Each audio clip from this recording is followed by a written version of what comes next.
Hi friends, welcome back to my channel. आज की इस वीडियो को पूरा ज़रूर देखिएगा ताकि आप कोई भी स्टेप मिस ना कर सके, क्योंकि ये वीडियो बहुत ही स्पेशल है। आज मैं आपके लिए लेके आई हूँ हेयर से रिलेटेड एक रेमेडी जो कि है शैम्पू प्लस कंडीशनर। दोनों ही चीज़ें आपको एक ही चीज़ में मिल जाएंगी और ये है बिल्कुल 100% नेचुरल, होममेड, केमिकल फ्री। और मैं कोई भी शैम्पू बेस भी नहीं इसमें यूज़ करूँगी। इसमें मिलेगा बिल्कुल झाग भी मिलेगा, जिस तरह से आप नॉर्मल शैम्पू यूज़ करते हैं। पूरा नेचुरल है, आपके बालों को ये हेल्दी बनाएगा, हेयर को ग्रो करने में मदद करेगा, आपके बालों को सिल्की एंड सॉफ्ट बनाएगा। So let's go and check the video. जो सबसे पहले इंग्रेडिएंट है वो है 1 कप रीठा और सोपनट। इसे मैंने अच्छे से कूट के इसके सीड्स को अच्छे से निकाल लिया है। उसके बाद हमें चाहिए आधा कप शिकाकाई, 1 टेबलस्पून मेथी और फेनुग्रीक सीड, 1 कप हमें काली चाय यानी कि ब्लैक टी चाहिए। आप इसकी जगह ग्रीन टी का भी इस्तेमाल भी कर सकते हैं।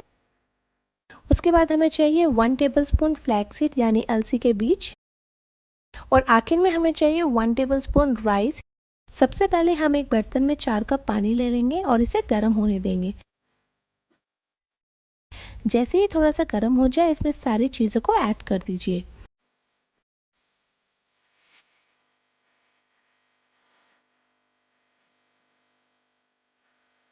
उसके बाद इसे स्पून से अच्छे से मिक्स कर लीजिए और हाई फ्लेम पे बॉईल होने दीजिए। जब इसमें उबाल आ जाए तब गैस को धीमा कर दीजिए और इसे कम से कम 15 से 20 मिनट तक पकने दीजिए। जब पानी आधा हो जाए उसके बाद हम इसे ठंडा होने देंगे। आप इसे 4 से 5 घंटे साइड में रख दीजिए ताकि अच्छे से ठंडा हो जाए, या फिर आप इसे ओवरनाइट भी रख सकते हैं।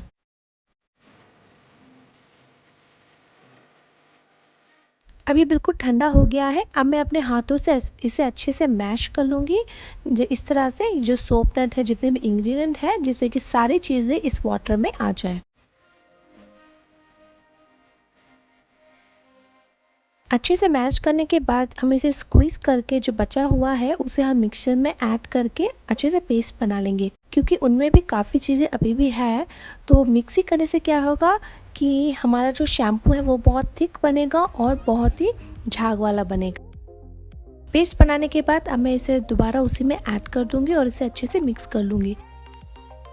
मिक्स करने के बाद अब हम एक स्ट्रेनर ले लेंगे और स्ट्रेनर की मदद से इसे अच्छे से स्ट्रेन कर लेंगे। ध्यान रखिए आप पूरा अच्छे से स्ट्रेन करिएगा, बिल्कुल कुछ भी ना रहे।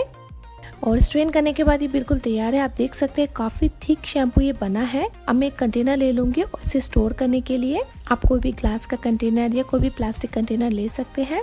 और हमारे ये homemade chemical free shampoo plus conditioner बिल्कुल तैयार है। तो चलिए देखते हैं इसकी कंसिस्टेंसी कैसी है।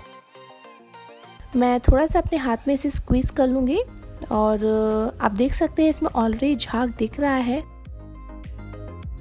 और ये इसकी कंसिस्टेंसी भी काफ़ी ज़्यादा थिक है और बहुत ही ज़्यादा सिल्की है। ये टच करने पे ऐसा लग रहा है जैसे कि मैं कोई कंडीशनर टच कर रही हूँ, क्योंकि हमने इसमें flax seeds and methi seed use की है, जिसकी वजह से इसमें चिकनाहट आ गई है और वही हमारे बालों को कंडीशन करेगा। अब मैं इसे अपने हाथों पे रब करूँगी, जिससे कि आप देख सके कि इसमें झाग भी अच्छा खासा आ जाता है। तो आप देखिए मैं हाथों पे रब कर रही हूँ और इसमें झाग भी बन रहा है, जिससे कि अगर आपने अपने बालों में ऑयल लगाया है तो वो भी अच्छे से रिमूव हो जाएगा। तो देखा ना आपने कितना आसान है घर पे शैम्पू प्लस कंडीशनर बनाना। बहुत ही सस्ते में ये बन जाता है और उतना ही ज़्यादा इफ़ेक्टिव है कि जो बाज़ार के जो शैम्पू है वो सारे फेल हो जाएंगे। और ये साथ ही साथ आपके बालों को नुकसान भी नहीं पहुंचाते, आपके बालों की हेल्थ के लिए बहुत ही अच्छा है। और अगर आपको वीडियो अच्छा लगा हो तो लाइक का बटन ज़रूर दबाइएगा और साथ ही साथ अपने फ्रेंड्स एंड फैमिली मेम्बर्स के साथ शेयर ज़रूर करिएगा, ताकि वो भी इस शैम्पू प्लस कंडीशनर को बना सके और इस्तेमाल कर सके। तो फिर मैं आपको मिलूंगी एक नई रेमेडी के साथ अपने नेक्स्ट वीडियो में। तब तक के लिए बाय बाय, टेक केयर।